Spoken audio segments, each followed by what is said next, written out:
An Alabama native now on the FBI's most wanted terrorist list. Up next, what authorities say he's done. And they claim to defend the Constitution. The government calls them terrorists, though. A Fox 6 special report takes a closer look at the sovereign among us. Retail shops like Target here are opening 1 hour earlier than they did last year on Thanksgiving. Try to get people in for all those great deals. But does it really help their sales revenue? And are shoppers more inclined to go? Caught on camera, a close call for a police officer as a van crashes into his parked patrol car. And new at 10, big changes to Leeds' new city hall before it's even built. Why the former mayor says current city leaders are wasting money. Live in HD, this is Fox 6 News at 9. First on Fox tonight, the FBI adds 2 more people to its most wanted terrorist list, and one is from Alabama. Good evening, I'm Steve Crocker. And I'm Janet Hall. Authorities have been searching for him for years and hope this latest move will help them close the case. Fox 6 News reporter Ariel Clay joins us now with more on this. Ariel? Well, Janet and Steve, authorities have had an arrest warrant out for Omar Hammami since 2009. Now he is reportedly a leader of a terrorist group in East Africa. But it was here in Alabama where he was born and raised before he took a radical turn. From small-town kid in Alabama to powerful leader of a terrorist group with ties to al-Qaeda. That, the FBI says, is the life of Omar Shafiq Hammami. We know that Omar Hammami is an American citizen. He was born and raised in Daphne, Alabama. In this documentary from Current TV, you can see pictures of a young Hammami, son of a white mother and Syrian-born father. According to the New York Times, he had a relatively normal upbringing, involved in many school activities and enrolled in the gifted program. He started showing interest in Islamic teachings in the latter part of high school, and over several years became more radical. We have seen a growing trend of American citizens who are self-radicalizing, either through the internet or through personalities that influence them. They are able to easily obtain the materials they need or the training that they need via the internet. Hammami eventually moved from Alabama to Canada, but it wasn't until he set down roots in Africa, the FBI says, he started to sympathize with radical groups, in particular, al-Shabaab. We're waiting for the enemy to come. We're hearing that the numbers are close to 1,000 or more. So what we're planning to do is put them in an ambush, try to blow up as many of their vehicles as we can, and kill as many of them as we can and take everything they got on him, inshallah. Hammami joined the front lines in Somalia and eventually became a leader with al-Shabaab. Now he's a wanted man, one of the newest additions to the FBI's terrorist list. We hope that it will provide worldwide publicity that will lead to the apprehension of Hammami, who is wanted in connection with terrorism charges. And you heard the FBI agent there saying that it is a growing trend of American citizens self-radicalizing. Coming up at 10, we'll take a closer look at that trend and what FBI agents and authorities are saying about it. Steve and Janet. All right, thanks, Ariel. 3 teenagers accused of shooting 5 people to death will not be granted juvenile offender status. A grand jury indicted Rashad Stoves, Artavius Underwood, and Reginald Mims on capital murder charges. Police say they shot and killed 5 men in a home in Ensley in January. 2 of the defendants were 16 at the time of the shootings. Another was 17. Today, the teenagers' attorney asked the trial judge to give them youthful offender status, which might reduce the severity of their sentences if they are convicted. However, Jefferson County Circuit Judge Stephen Wallace denied that request, saying that based on the evidence he's heard, the defendants should proceed as adults. Well, state lawmakers are discussing legalizing medical marijuana in Alabama. The idea is being pushed by Birmingham Representative Patricia Todd. Todd and medical marijuana supporters rallied outside the State House before the House committee hearing today. Inside, supporters told House members medical marijuana can help ease long-term pain. But opponents, led by the District Attorneys Association, said legalizing marijuana would be a logistical nightmare in setting up dispensaries and verification systems. They say it would also invite more drug cartels to operate in Alabama. It's not as harmful as alcohol. It don't kill you. You don't OD.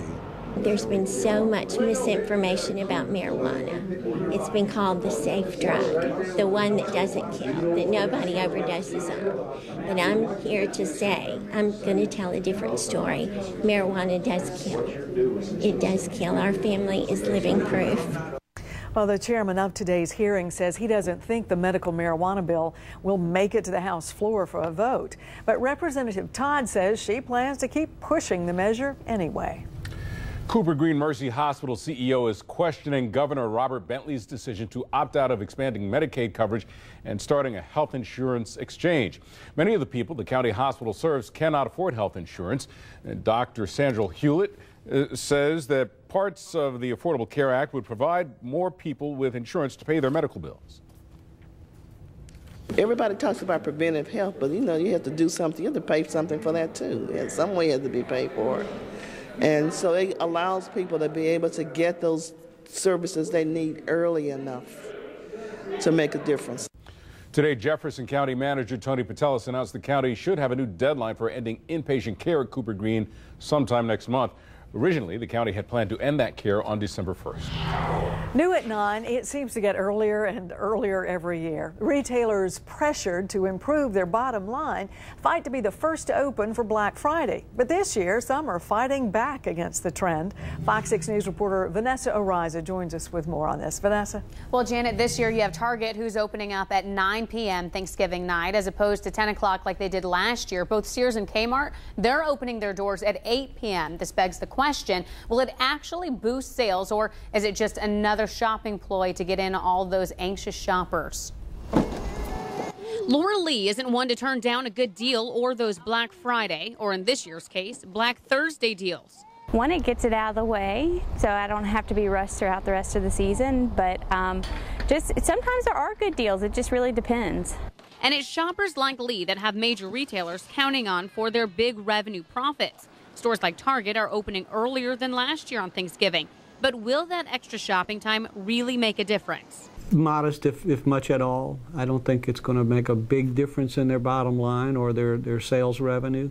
Bob Robichaud with UAB School of Business says yes, stores are hoping to get those anxious shoppers in, but it could be more of a safety aspect opening doors earlier. When they opened up at midnight and people just piled in at the doors and then people were hurt in the near riotous action, I think they're saying, why don't we just start it a little earlier? That being said, there is clout in opening doors to those Black Thursday into Friday shoppers. So the fact is about 30 to 40% of some of these retailers' sales come in the last quarter, October, November, and December. And Black Friday and the weekend after Thanksgiving is a period when a very significant share of their annual sales takes place. And people like Lee are hoping to score big after the turkey has settled. I think it's done and over with at that point, and that it would be fine to go. Once the kids are asleep, I can get up and go. I did try to reach out to Targets in our area, but none were able to comment tonight. Now, tonight at 10, hear from one shopper who says she feels the early openings, they're taken away from the actual holiday of Thanksgiving. Steve. All right. Thanks, Vanessa. It's almost starting to feel a little bit like Christmas out there. It sure is. Fox 6 Chief Meteorologist J.P. Dice keeping an eye on things for us. Yeah, it especially felt that way last night and the previous night with the freeze warnings. Now, we don't have a freeze warning in effect. It's a little cloudy out there right now. Those clouds starting to thin out just a bit. Checking the temperatures, it's 50 degrees right now in Birmingham, 45 in Jasper, Coleman coming in at 42 degrees and 50 in Anniston. So you can see most of that cloud cover has already scooted off toward the east into Georgia. Coming back in a few minutes, we'll take a look at the next 7 days. We'll even try to do our best to highlight what your Thanksgiving forecast will look like. Details on that and a whole lot more in just a few minutes. All right, thank you, JP. Well, tonight, a Fox 6 News special report on a group of men and women who believe they are true defenders of the Constitution. But the FBI says what they are extremists and terrorists. The Fox 6 News reporter Christy Hutchings investigates sovereign citizens and their beliefs. Christy? Well, Steve, Janet, they follow their own set of rules, and many don't pay taxes. The movement's followers believe order needs to be restored in the U.S. and that our government is illegitimate. They're known for wreaking havoc on authorities and have even killed. These guys just shot a police officer. I don't want to have to kill anybody. But if they keep messing with me, that's what it's going to have to come out. They call themselves sovereign citizens. As a lot of these guys, they fully believe that their rights are being trampled on. The FBI calls them domestic terrorists, extremists, and says there are about 300,000 of them in the U.S. What the government have done is came in and just set up camp. Sovereign citizens believe they get to decide which laws to obey and which to ignore, and they don't think they should have to pay taxes. The belief is that we've strayed away from the Constitution. While their weapon of choice is paper, but their rage can be lethal. Oklahoma City, 1995. 168 people died in the federal building bombing. The co-conspirator in the bombing, Terry Nichols, was a sovereign citizen. West Memphis, Arkansas, May 2010. Jerry and Joe Kane are pulled over for a traffic stop. As the officers questioned Jerry Kane, his son Joe leaped out of the minivan and opened fire on officers with an AK-47 assault rifle. 2 officers were dead. Sovereigns believe government holds no power over them. One thing you hear from them a lot is that not only do they have the right to, defend themselves against a hostile government, but they have the obligation to defend themselves against a hostile government. So yeah, it's a huge problem. This undercover agent works for the Southern Poverty Law Center. His expertise is sovereign citizens. Not all sovereigns are extreme and violent. Take Donald Joe Barber from Center Point, Alabama, for example. His weapon of choice, paper. Doesn't sound scary, but authorities know better. Everyone's terrified. They don't want to know who they are.